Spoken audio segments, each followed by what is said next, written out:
shit, I left it on the bloody table. What an idiot. I'll get it. You don't have to get it. I'll get Jen to go. Is Jen Turner out there? Is there some way of... Oh, Next on the God. screen. She's outside I the was kind of door. moved away from the table to do photographs, and then I forgot to go back and get it. Ah. I'll get it. Okay. Michelle, you want to slate that for me? Oh, okay. Before you start, Tony, what did you leave? MiNDFOOD magazine on the table in the what do you call that In the room? Burton room. Hospitality suite. Thank you. Not in the hospitality The suite. Burton in room. the Burton room. That's where the press conference was. Michelle, Yeah. anytime you're ready. Oh, okay. Okay. Slate your name. Whoa, what's Mich- happening behind there? Go ahead. Scary. Michelle Manelis, mindfood.com. Well, I saw this movie 3 days ago and I still haven't slept. I apologise. That was super scary. And I just Yeah. wondered, what was your favourite scary movie growing up?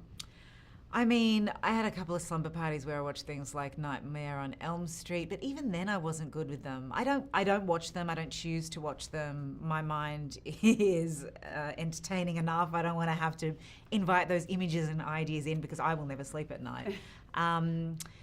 So yeah, but with Hereditary, I think it is more than a horror film, and I found it much more kind of psychologically interesting in that it's a story about grief and the family dynamics changing when they attempt to navigate something really profoundly painful.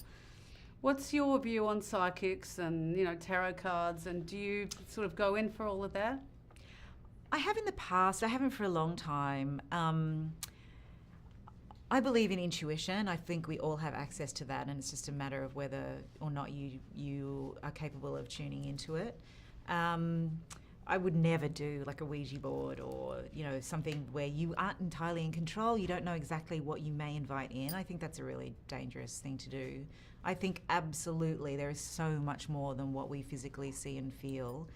And that to me is exciting. And I wish that I had some kind of solid proof of saying, I've seen a ghost or I've had some experience, but I really haven't. The closest I get is like a feeling of oneness when I have a great meditation.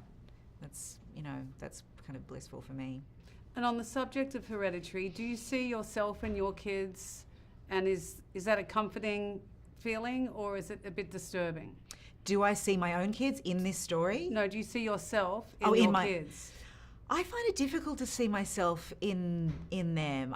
Because I'm existing within myself. I think it's difficult. I see my husband more so in my kids, but I guess maybe once in a while they'll do something and I'm like, I think that's from me, not from you.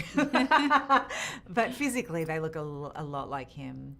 I mean, they're their own people, and I encourage that, and I really admire them, and they really interest me, and so I'm not into kind of creating little mini-me versions of myself. They're fascinating on their own. Do you take them to Australia very often? Are they very as often as possible?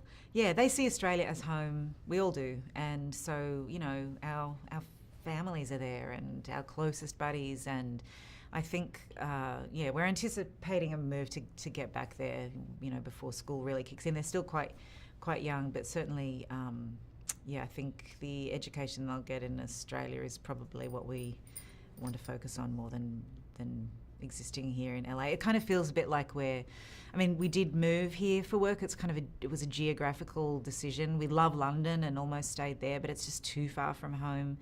And it's really just a central place, but it doesn't feel like home. And when you're at home, there's a settled kind of soulful feeling that you have, and we just want to get back to that. Just one really quick thing. What's the first thing you do when you land in Sydney? The air smells different, so I open the window in the car and take my sunglasses off because the light is also different, and then generally I jump in the ocean.